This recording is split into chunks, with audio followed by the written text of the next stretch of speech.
Dans cette vidéo, nous commençons un chapitre d'arithmétique. En arithmétique, on va étudier les entiers. Donc, on rappelle que l'ensemble des entiers naturels est noté n et que l'ensemble des entiers relatifs est noté z. Donc, nous nous intéressons à ces ensembles et en particulier à la question de la divisibilité. Dans ce premier paragraphe, on va parler de multiples et diviseurs. Donc on rappelle simplement la définition.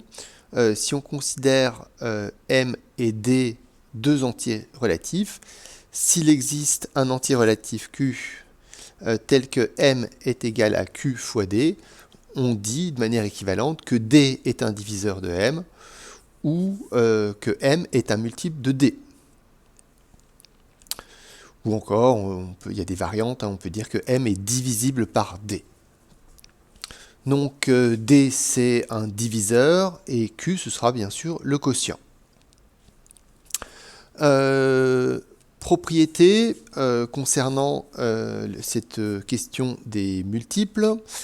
Si M et N sont des multiples de D, alors la somme M plus N, la différence M moins N, le produit Mn sont également des multiples de D.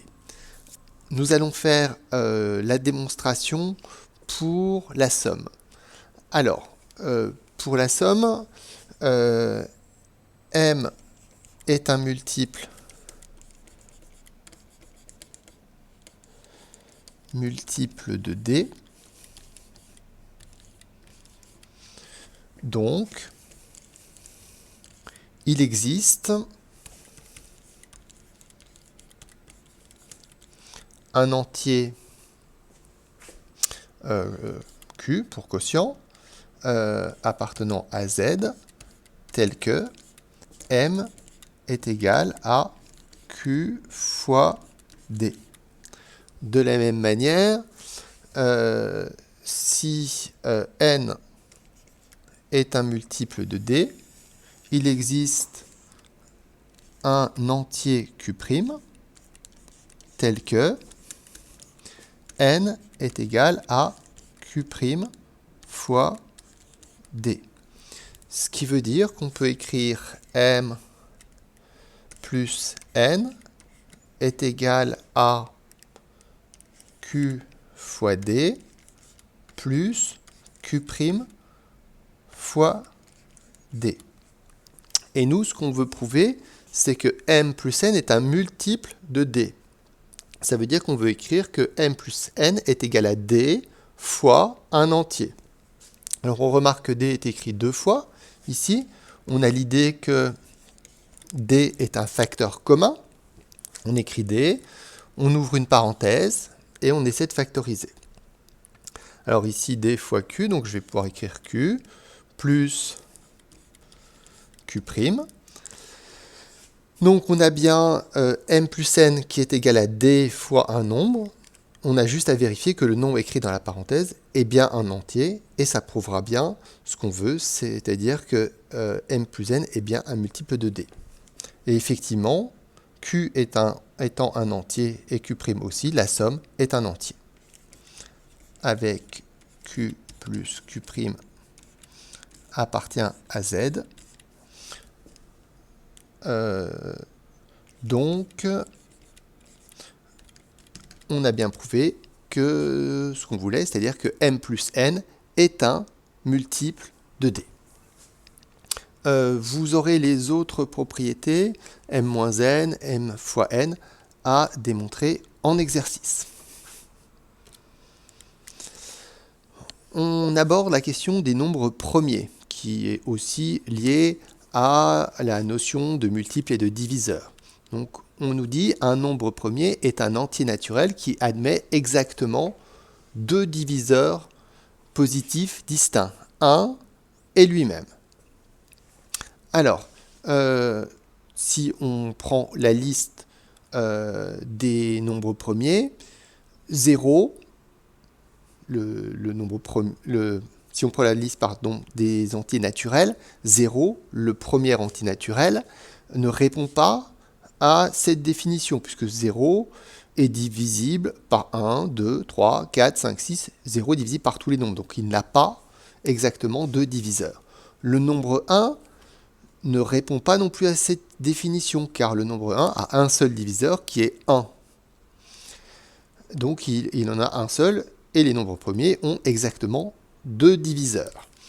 Donc les nombres premiers, on va se poser la question à partir de 2. Effectivement, 2 est bien un nombre premier. Ses seuls diviseurs sont 1 et 2. 3 est un nombre premier.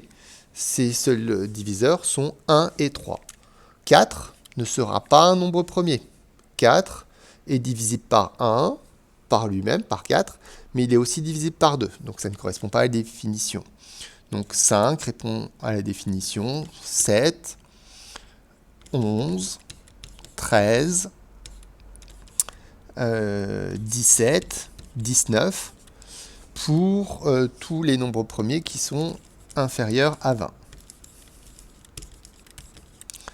Donc c'est bien de connaître cela. Hein. Et puis pour les suivants, il faut être capable de déterminer leur diviseur et donc de savoir si ils sont premiers. Ensuite, on parle un petit peu de la division euclidienne. Donc la division euclidienne, c'est quelque chose que vous avez appris à faire techniquement. Maintenant, c'est une notion mathématique précise qui correspond à l'idée de pouvoir écrire une égalité qui vérifie certaines conditions. Donc, on prend deux nombres A et B entiers naturels. Pour ce qui nous concerne, il y a une extension de la définition pour des entiers relatifs, mais vraiment, je me concentre sur le cas où A et B sont tous les deux des entiers naturels. Alors, ce que dit la propriété, c'est qu'il existe deux nombres, Q le quotient et R le reste, tel que A est égal à QB plus R. Avec la restriction que le reste doit être inférieur au diviseur B. Donc précisément, le reste, c'est un nombre compris entre 0 compris. C'est possible que le reste soit égal à 0. Et R est toujours strictement inférieur à B. Donc c'est cette égalité A est égal à QB plus R qui est appelée division euclidienne de A par B.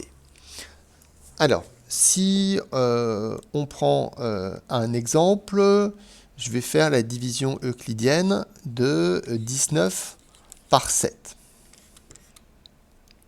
Donc j'essaie de chercher dans 19 combien de fois on peut trouver 7.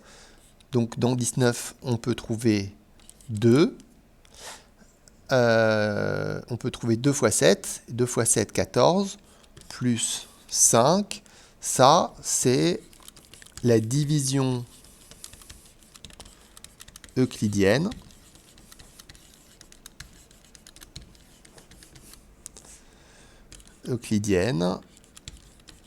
de 19 par 7. Avec le nombre 5 qui est le reste et qui est bien compris entre 0 et 7. 5 est bien strictement inférieur à 7. Maintenant, dans la multiplication, ici, on a l'impression que 2 et 7 jouent le même rôle, que je pourrais échanger le rôle de ces deux nombres. Maintenant, si j'écris 19 est égal à 7 fois 2 plus 5, est-ce qu'on peut considérer que ce qui est écrit là est la division euclidienne de 19 par 2? Eh bien non, parce que le nombre 5 ici est trop grand. Il est plus grand que le nombre 2. Donc je vais écrire que ce n'est pas la division euclidienne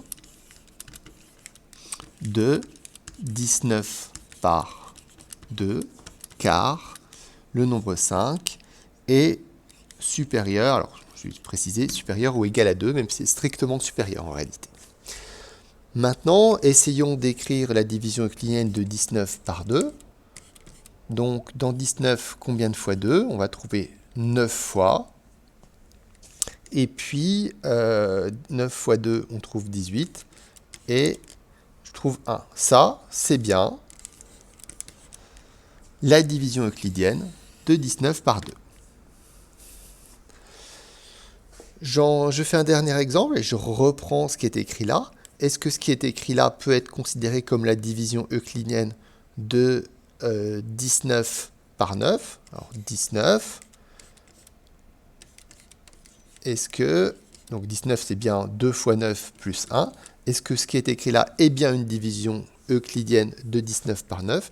Eh bien oui, puisque l'égalité est vraie déjà, et puis le 1 qui est là est bien inférieur à 9. C'est bien la division euclidienne de 19 par 9. Donc voilà pour les remarques sur cette notion que vous êtes censé connaître, mais qui peut être un petit peu difficile pour vous. On poursuit. Alors, concernant la parité, on considère donc un entier n, donc un entier relatif, il peut éventuellement être négatif. On dit que n est pair, c'est divisible par 2. C'est une notion assez simple. Si on revient à la définition d'un diviseur, d'un multiple, ça signifie qu'il existe un entier q tel que n est égal à 2 fois q. On dit que n est impair s'il n'est pas divisible par 2. Alors ici, pour 2, on a une définition précise explicite de ce que c'est qu'un nombre impair. Ce n'est pas seulement le fait qu'il ne soit pas divisible par 2. On peut le traduire de la manière suivante, c'est qu'il existe un entier relatif q tel que n est égal à 2 fois q plus 1. Ce qui est écrit là, c'est qu'un nombre impair, c'est toujours le suivant d'un nombre pair. C'est le nombre pair 2 fois q, auquel on a rajouté 1. Alors, les propriétés sur la parité, les propriétés à connaître sont les suivantes. Quand on additionne deux nombres pairs, la somme est bien un nombre pair. Si on additionne deux nombres impairs, si vous additionnez deux nombres impairs, eh bien vous allez trouver un nombre pair. C'est-à-dire que en additionnant, vous allez voir que le 1 du premier nombre pair et le 1 du deuxième nombre, le 1 du premier nombre impair et le 1 du deuxième nombre impair vont se regrouper et former un nombre pair. La somme d'un nombre pair et d'un nombre impair, c'est un nombre impair. Ensuite, quand on multiplie un nombre pair par quelque chose, peu importe par quel entier, si on multiplie un nombre pair par un entier, quel qu'il soit, pair ou impair, on obtiendra forcément un nombre pair. En particulier, c'est le cas pour le carré d'un nombre pair. Le carré d'un nombre pair est pair. Propriété concernant les nombres impairs, le produit de deux nombres impairs, c'est un nombre impair. En particulier, ça va être le cas quand on fait le carré d'un nombre impair. Donc le carré d'un nombre impair, c'est un nombre impair.